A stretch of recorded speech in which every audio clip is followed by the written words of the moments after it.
Hello everyone, this is Relative Security and today we're going to discuss about the Security Operations Center.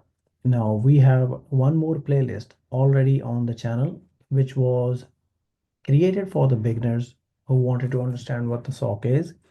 So we go into very comprehensive discussion in that playlist and we cover all the aspects including the technology part in that SOC series. But in here, we are going to follow a specific path that we have designed, and we will have discussions around what exactly or what are the best practices that we need to follow to run any successful security operations center. Okay. So without further delay, we will start our journey. But just before that, don't forget to like and subscribe our channel. We would really appreciate your input with just one click on subscribe and like, and possibly any feedback for our videos. So the first thing that we want to discuss is the digital transformation. With the advent of digital transformation and earlier phases of technological adoptions, such as widespread integration of computers into the business processes, the adoption of IT systems by businesses, governments, and other stakeholders, this all adoption has created a deeply interconnected digital ecosystem. So now this deeply connected ecosystem drives the efficiency and innovation. But there's a problem that it also exposes multiple sectors to the vulnerabilities, to the exploits, which underscore that there is a need for robust measures to safeguard this digital transformation journey. Furthermore, advancements such as mobile and cloud computing, it has further blurred the organizational boundaries because due to the COVID-19, the shift to remote work and work from home models has expanded the attack surface for cyber threats as well. So when we are talking about the threats, what exactly would be the threat landscape? So this has evolved dramatically in recent years, which has an influence of several key factors. For example, the rise of advanced persistent threats and the rapid evolution of adversarial tactics, techniques, and procedures, which have fundamentally shifted how the organizations approach cyber threats. Additionally, the regulatory environment, such as GDPR and other regulations, they have become increasingly stringent, compelling organizations to prioritize cybersecurity as a critical component of their operations to ensure compliance and avoid penalties. While talking about threats, let's discuss a few notable attacks that happened quite recently. For example, in 2020, we know that the SolarWinds supply chain attack happened where hackers compromise the SolarWinds Orion software, gaining access to the government and corporate networks. Then we have examples such as Colonial Pipeline ransomware attack. We have WannaCry ransomware and Yahoo data breaches from 2013 and 2014. So there's a continuation of evolving cyber attacks as well. So now let's talk about the SOC. How does the SOC help counter these attacks? We have discussed this definition before in one of the playlists that we have on this one, which was designed for the beginners. And we defined SOC as a centralized function within an organization employing people, process, and technology to continuously monitor and improve an organization's security posture while preventing, detecting, analyzing, and responding to cybersecurity incidents. There's another definition that we would like to highlight here because as per the second version of Internet Security Glossary, definition of CSIRT is Computer Security Incident Response Team. It is based on three criteria that for an organization to be considered a SOC, it must provide a means for constituents, that means the stakeholders or the entities, to report suspected security incidents. How are they going to report any security incident within their environment?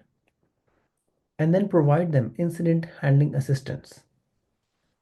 And along with that, if you have any information about any incident, that means basically the threat intelligence, you get to share that with external parties and your stakeholders.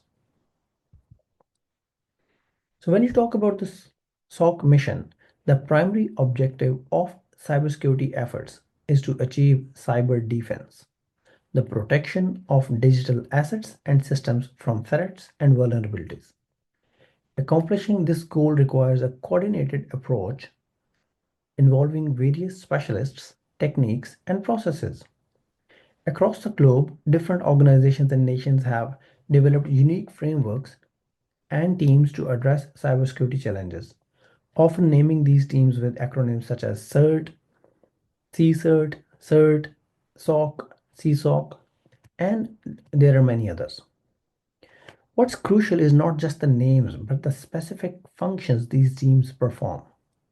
No single team can handle every aspect of cybersecurity on its own. Instead, these entities operate under a collaborative umbrella, with multiple specialized teams working together to achieve the shared objective of cyber defense.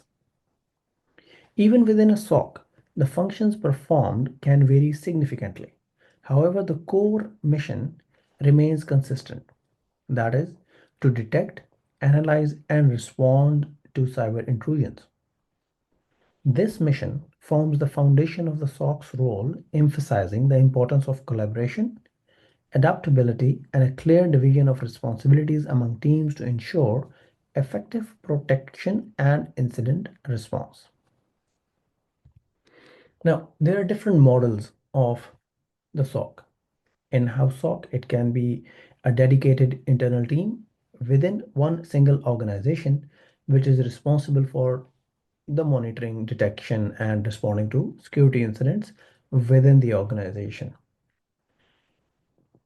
For several reasons, an organization can decide to outsource the SOC. That means a third-party service provider manages the security operations for any organizations on their behalf. It is often done for the cost efficiency or lack of the internal expertise. Then we have hybrid SOC, where the in-house team and the outsourced services provider, they divide the functions. Some of them, for example, monitoring, are managed by the externally outsourced SOC, and the incident response is done by the in-house. So it all comes down to how they agree upon that what services of the SOC are to be done by the in-house team, what are going to be done by the outsource. That is the hybrid SOC. Then there's a virtual SOC, which is a cloud-based SOC model that allows remote monitoring and management of security incidents, typically used by small or medium-sized businesses to reduce the infrastructure costs. Global SOC is the one that operates across multiple regions, providing round-the-clock coverage through geographically distributed teams, often used by multinational organizations. And the cloud SOC, focused on securing the cloud environments. This model is specifically designed for organizations with cloud-first infrastructures and integrates cloud-native tools for threat detection and incident management. Last but not the least is the managed security service provider, a model where an MSSP provides 24 by 7 monitoring and management of an organization's security infrastructure, often integrating advanced threat detection tools. Now, these are the models that we discussed, that how different organizations or different frameworks or different models are currently in practice for the SOC. Which model your company will choose will depend on different factors that we will be discussing in the future videos. When it comes to functions, then what different functions the SOC can provide. So as we already discussed, that the primary mission of the SOC is cyber defense, which serves its foundational purpose. However, many functions contribute to achieving this goal, each playing a critical role in enhancing the organization's security posture. So, when we think of a SOC, the core activities are the ones that we have already discussed, which are detection, analysis, and response. Yet, the scope of SOC responsibilities can vary significantly across organizations. For example, some organizations integrate vulnerability management and penetration testing into their SOC operations, while others treat these as separate functions. Similarly, specialized capabilities such as malware analysis and digital forensics are sometimes excluded from SOC activities, as these fields require a high degree of expertise and are often managed by dedicated teams. In such cases, the SOC focuses primarily on alert triaging and initial incident investigations. In the following sections and in the later videos, we will outline the various functions and functional areas that can fall under the SOC's umbrella. Detailed discussions in subsequent videos will guide how to evaluate and select the right mix of services based on unique needs and goals of your own SOC. Some of the services are detection services, cyber threat intelligence, vulnerability management and penetration testing we already discussed, and infrastructure services. When it comes to structure of the SOC, because it's just not the technology part, it's just not the functions that it has to provide. There's a structure to the SOC as well. So the size and the soy, so the size and the structure of Security Operations Center, they are influenced by several key factors. These include the organization size, the complexity of its IT infrastructure, specific cybersecurity needs, available budget, risk tolerance, and overall objectives. What exactly the organization is trying to achieve by setting up a SOC. For example, a small to medium-sized organization may operate with a linear SOC staffed by a small team of part-time employees who are generalists, handling multiple cybersecurity domains. In this case, employees may specialize in areas such as incident detection and response, or maybe threat intelligence, while also performing roles in security monitoring and vulnerability management. For instance, a single employee might manage both the network monitoring and the incident response process, or an individual might be responsible for both malware analysis and threat hunting. On the other hand, large-scale SOC, such as one at a national or a regional level, they would likely involve a larger, more specialized team where each cybersecurity domain, for example, network security, malware analysis, and let's say incident response, they have multiple specialists, each focusing on specific area of their own expertise. Another important consideration is the scope of function that fall under the umbrella of the SOC. Smaller organizations may separate their offensive and defensive security functions into distinct teams, whereas a national level SOC might choose to integrate all cybersecurity functions, such as detection, response, threat intelligence, compliance, into one centralized operation to streamline communication and enhance the speed of response. So, the decision on how to structure and scale the SOC ultimately comes down to the specific objectives the organization wishes to achieve, its available resources, the level of risk it is prepared to bear, and the trade off between the cost and capability will drive the decision making process for the overall SOC structure, for the overall SOC services that they want to provide. And lastly, let's discuss about quickly about the SOC workflow, how the SOC internally works. What is the flow of the information within the SOC? Now, this in itself is a very big topic that we will be discussing in the next videos, but I just wanted to quickly touch upon these certain areas so that we have something for a discussion.